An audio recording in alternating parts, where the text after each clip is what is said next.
Please. Hey, Stan, I'm curious. Y'all are about to face the number one team again. Does having the experience of facing a number one team like Auburn maybe help y'all in this, knowing that y'all played in a big game like this before? I think it's going to be real different. Having that experience is good. Knowing that we could compete with anybody in the country, but Gonzaga is a real different team. They try to attack us a different way. So it's nice to know that we had that experience, but it's a completely different game. I'm curious what your thoughts are of Gonzaga and kind of what kind of challenges they present.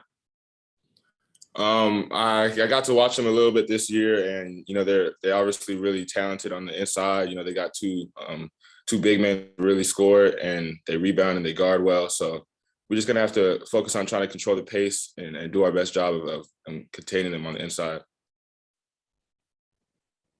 Curtis.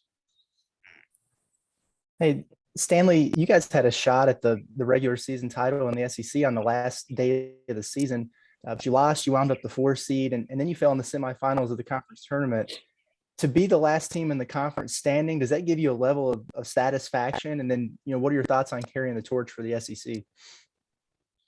Yeah, it feels good to be the last team remaining in the tournament from the SEC, and we would have liked to win the regular season, but it didn't work out that way, and in the tournament didn't work out that way either. But right now we're just focused on continuing to get better, and hopefully we could continue to keep this thing going. And then, at the SEC tournament and then in Buffalo, you guys played in some cool arenas, but they were converted hockey rinks. I'm just curious your thoughts on going over to the Chase Center and playing in a building where some of the all-time greats, are lacing them up now. Yeah, no, I'm excited. Those hockey gyms, they get kind of cold sometimes too. So coming out of halftime, it'd be cold out there, but I'm excited. It's gonna be a great experience for us, and I'm excited. Thank you. Nick.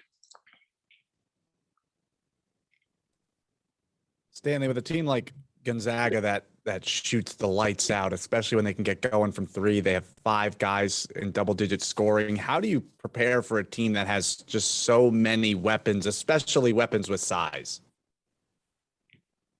We just got to lock in on their personnel, because they do got a lot of weapons out there, but a lot of the guys, they do things specific to them. So I think if we could just lock in on taking away each individual player's strengths and, try to do our best to contain them, we'll be in a good shape. Nate. Yeah, kind of in the same question, because you just had an opponent that was kind of a one-man team. Just how different is it where where everybody's a threat? Yeah, it's just it's gonna be real different. We just gotta make sure these next few days of practice we're locked in, and coaches have been doing a good job of preparing us, getting ready for these games. So I think we're gonna be well prepared going in. How different to have a whole week to prepare as opposed to the other day we just had basically a day. Oh, it's great for us. We got to be able to come back, sleep in our own beds and things like that. So I think that having these extra days to prepare is going to be helpful for us. Thank you. Bob. Hey, Stanley, kind of on that same point, Eric's got a real record. Mike probably knows what it is when he's got 4 or more days to prepare. How good what do you guys do when you have a good lengthy prep, and how detailed is it? How good do you feel going into a game when you've had, extra time with the coaching staff to get ready for a game? It's real detailed.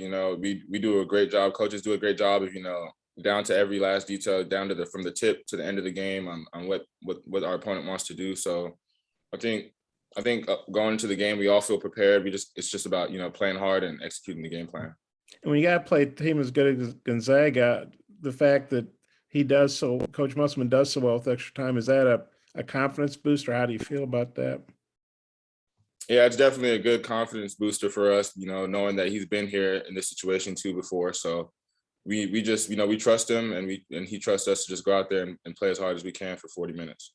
And then on the SEC, obviously it speaks well for you guys that you're in the Sweet 16. Are you, as good a year as everybody else had, and those teams are seeded pretty high 2s and 3s. Are you surprised you guys are the only SEC team to make the Sweet 16? I wouldn't say I'm surprised. Anybody could beat anybody on any given night. Especially in March. So I think it's March Madness. So it's just what it is. And Eric, things didn't go real well for him with the Warriors. I mean, he actually was runner-up NBA Coach of the Year one year, and they changed GMs. The NBA is kind of crazy. I mean, I don't think Eric did bad at all, but he got fired anyway. But how glad are you to be with a team that's taking him back to San Francisco? I think a place that means a lot to him. He's kind of making a triumphant return as a college coach after his pro coaching there didn't go as well as he obviously would have liked. And it feels good. We know that, it's his area. That's where he's from. He actually, when we were leaving Buffalo, he asked us if we wanted to go straight to San Francisco from there. And, we kind of wanted to come back and, and get settled in a little bit. But we know he's going to be excited to, be playing back at his hometown area. Yeah, I got a couple more if time allows. I'll turn it back to Mike. Thanks, Stan. Christina. And I have a kind of very specific question for you. But I just talked to your high school coach actually, and he told me about, some of the injury issues that you dealt with. And I just wondered if you could think back to kind of that junior year and what do you remember about that recovery process from those back-to-back injuries? Yeah, my junior year, I remember I started the season off pretty well. I was averaging about 25 points per game, whatever. And we had a really good team. And then I remember my fourth game of that season, I had got a wrist injury. I was out for 6 weeks, came back. I hurt my leg on my first day of practice. I broke my leg.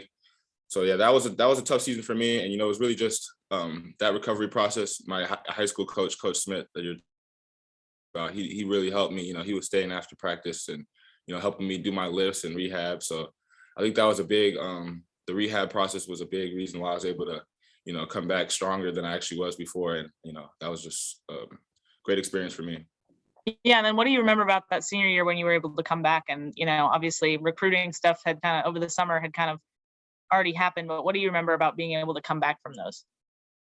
Yeah, I remember just, I never really lost too much confidence in myself. I still felt like I was able to play. It was really just about getting my legs back under me. That was the main thing for me. But once I got my legs back under me, I felt stronger than ever, and I was able to just keep improving from then. And, I think that kind of hindered my recruitment and my improvement process. But I think it just helped out in the end. Dudley, got a question? Hey man, obviously it appears that being a role model is really important to you in dealing with kids and stuff. Talk about that a little bit and how you've been able to do that this year. Yeah, I've been able to, every chance I get, to interact with them, I just try to tell them anything I can positive. I feel like a lot of kids look up to the team around here, especially with there not being, like a professional team. I think we're the closest thing they got to that. So I think it's big for us to just continue to do what we can to inspire them and give them, positive insight. Bob, final question.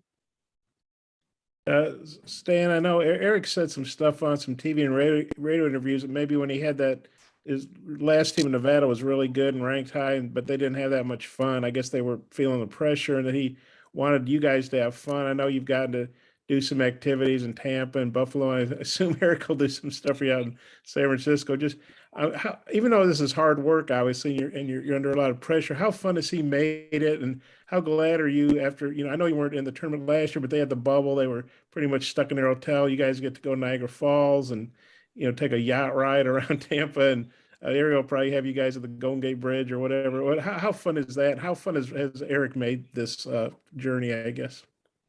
He's made it, it's been an unforgettable experience, so far. Even since the summer, you were doing things like, go on our karate workouts and bicycle, cycling, things like that. So, it's just, you try not to take it for granted, because there's a lot of people that would love to be in this position. So you just try to live in the moment. We're having a lot of fun, and hopefully we could just keep winning and keep taking it as far as we can. And has it been cool to go on some of these activities or whatever you call them? Like the yacht and the falls, and I'm sure he's got some fun stuff planned in San Francisco. Yeah, it's been a blast, to do that, especially with this group of guys. We all enjoy being around each other. So we're happy that we were able to win and we're able to make more memories in San Francisco. Thanks. Thanks, Dan. Appreciate your time. Thank you.